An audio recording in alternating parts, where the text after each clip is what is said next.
Bonjour tout le monde. Je vous propose aujourd'hui une séance vidéo qui porte sur l'analyse de la scène Le Garde Antigone Créon. C'est la page 62-69. C'est une scène qui annonce bien évidemment le début du nœud de la pièce, c'est-à-dire le début du problème entre Créon et Antigone. Donc avant de procéder à l'analyse, j'aimerais bien vous faire une situation de passage. Donc en réalité, j'ai deux situations possibles. La première, c'est que, donc on va dire que Antigone après la première tentative échouée, il s'est sorti pendant le jour cette fois-ci, enterré son frère, alors qu'il a été attrapé par les gardes et emmené, en cas suspect bien évidemment, et emmené chez Créon. Donc, deuxième situation de passage possible. Donc, on peut dire que Antigone, aille à la rencontre de Aimon. Il voulait bien s'excuser de la dispute de la veille, et bien évidemment, tout en lui avouant ses sentiments et sa volonté d'être mère, tout en lui annonçant à la fin de leur relation, sans donner des explications. Donc en quittant la salle, ou bien en quittant la scène, Aimon laissera place à Ismène, qui revient sur scène, dans un face-à-face avec sa sœur Antigone, pour essayer une autre fois de la dissuader. Alors, quand Antigone lui apprenne que tout a été mesuré, tout a été fait, c'est-à-dire c'est trop tard. Et là, il a déjà bravé les lois de Créon. Donc ce sont les deux situations de passage possibles. Donc si on va parler de cette scène, donc la scène commence par un dialogue, bien évidemment, entre le garde et Créon. C'est un dialogue qui met en scène la relation fracassée ou bien la relation sèche du roi avec ses gardes, c'est-à-dire c'est une relation basée sur la rigueur, sur la loyauté, sur aussi, alors il leur parle d'un ton sec et froid, il détient même la mort et la vie sur ces personnages ou bien de ces personnages, c'est-à-dire c'est une relation de royauté, c'est une relation de supériorité-infériorité, c'est une relation aussi qui se base sur le devoir exécuter, bien évidemment, les ordres tels qu'ils ont été prononcés. Donc, pendant la scène, le début de la scène commence par une demande un petit peu étrange de la part de Créon. Il demande à ses gardes de lui laisser seul avec Antigone. Et il leur demande aussi de ne jamais parler à quelqu'un ou bien à qui que ce soit sous prétexte de préserver l'information de l'enterrement ou bien l'information de ce que Antigone a essayé de faire, caché. C'est-à-dire, le roi Créon essaie dans ce cas-là de sauver Antigone et aussi de se sauver lui aussi. C'est-à-dire, chaque fois qu'il y aura de la propagation de l'information que Antigone a bravé les lois de Créon, donc il y aura peut-être une révolution totale ou bien une anarchie totale, alors au sein du peuple. Donc ce que Créon craint le plus. Après que Créon a demandé aux gardes de lui laisser seul avec Antigone, donc il va procéder dans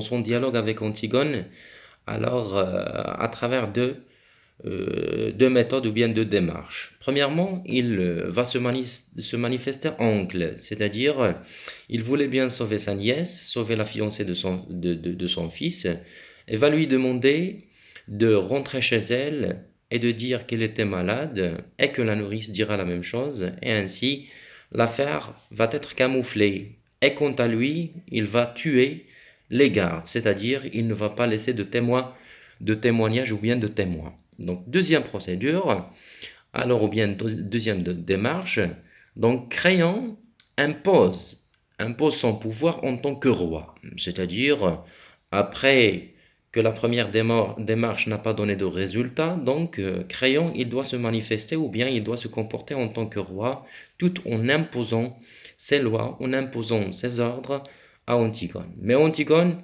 ne voulait pas, bien évidemment, être convaincu, c'est-à-dire il refuse. Il lui a répondu, alors pourquoi essayez-vous de me sauver alors que vous savez bien que je recommencerai?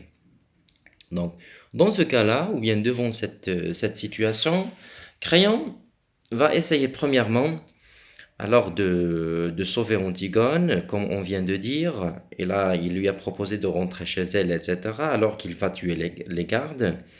Après, Créon il va commencer à donner des arguments.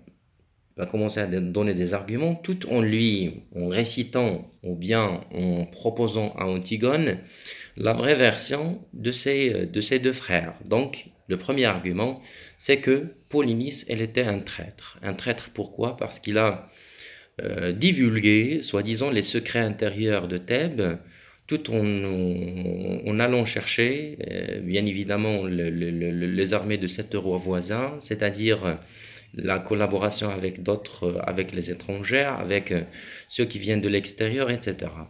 Deuxième argument, présenté par Créon, bien évidemment, en présentant un argument de la servante. C'est-à-dire, alors il lui a dit, si vous étiez une servante, tu aurais bien évidemment resté à pleurer ton frère à la maison, dans ta chambre.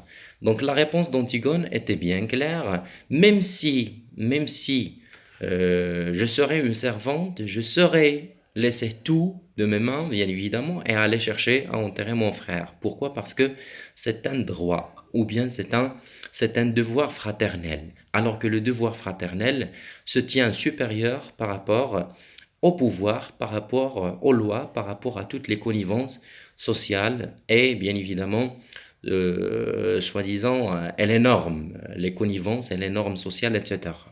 Donc, le duel Antigone-Créon est une confrontation du devoir-pouvoir, de différentes conceptions de la vie et de différents regards que l'on jette sur le monde. C'est-à-dire, cette confrontation Créon-Antigone n'est pas seulement une confrontation entre le roi et Antigone, c'est-à-dire la filiation d'Oedipe, mais aussi c'est une confrontation entre le pouvoir et le devoir. Donc c'est une confrontation qui va permettre la naissance d'une certaine tension tragique, c'est-à-dire cette tension tragique qui va mener ou bien qui va acheminer Antigone à mourir. Donc, deuxièmement, on va essayer de parler de la tirade de Créon, de Créon qui est beaucoup plus significative, surtout quand il récite le mythe d'Oedipe.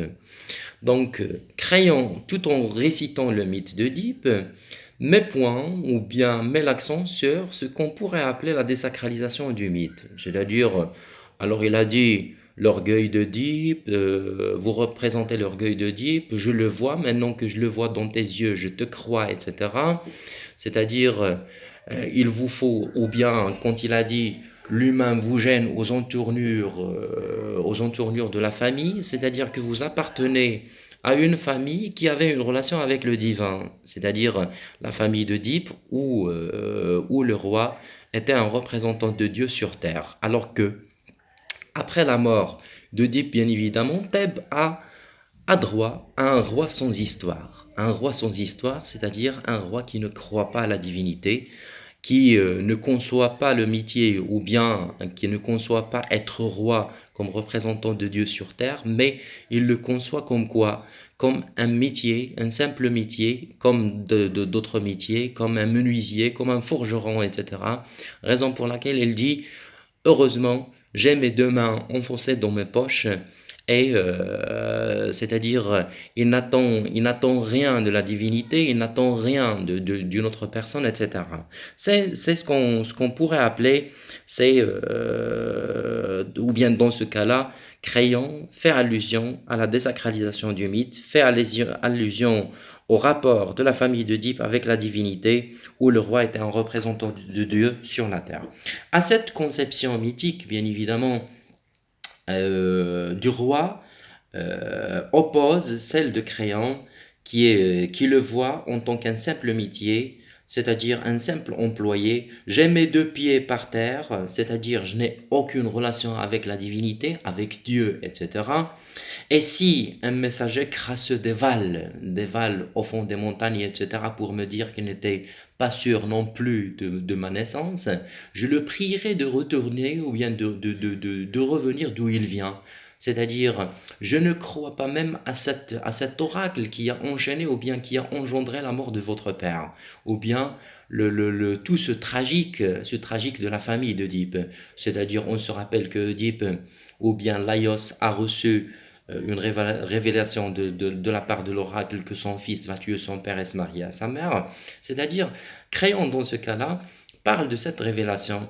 C'est-à-dire, il ne croit pas aux révélations des oracles, il ne croit pas même à cette inspiration divine qui a été, ou bien que l'on peut trouver chez Oedipe. Donc là, on parle de désacralisation du mythe. Donc le résumé, ou bien la synthèse que l'on peut faire, cette longue phrase fait allusion aux croyances bien évidemment mythiques et surtout à la révélation de l'oracle dans le mythe d'Oedipe, qu'a engendré tout ce pathétique et ce tragique en faisant du mythe juste un symbole et non pas une croyance tragique. C'est-à-dire, dans la tragédie moderne, le mythe n'est plus, ou bien n'a plus cette valeur religieuse, mais il a seulement une valeur symbolique, comme on vient de dire, dans cette tragédie de jour et nuit. Donc, Crayon représente le pouvoir central, représente les lois, représente les normes, les connivences sociales, etc. Alors que Antigone représente une force rebelle, une force soi-disant révolutionnaire, alors, premièrement, qui cherche à éprouver en tant que tel, qui cherche à assurer son existence en plein bonheur, bien évidemment, et aussi à se révolter contre les normes, contre les lois, c'est-à-dire il refuse la soumission. La soumission, pour elle, n'est rien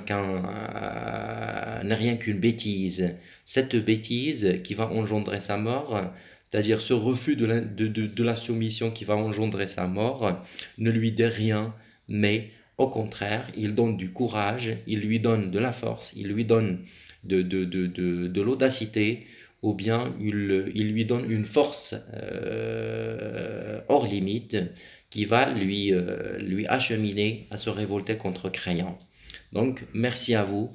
Et avant de terminer, j'aimerais bien faire une synthèse globale.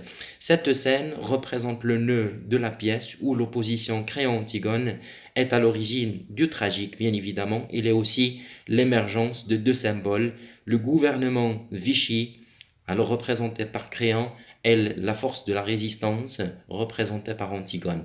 Merci beaucoup à vous, à la prochaine vidéo.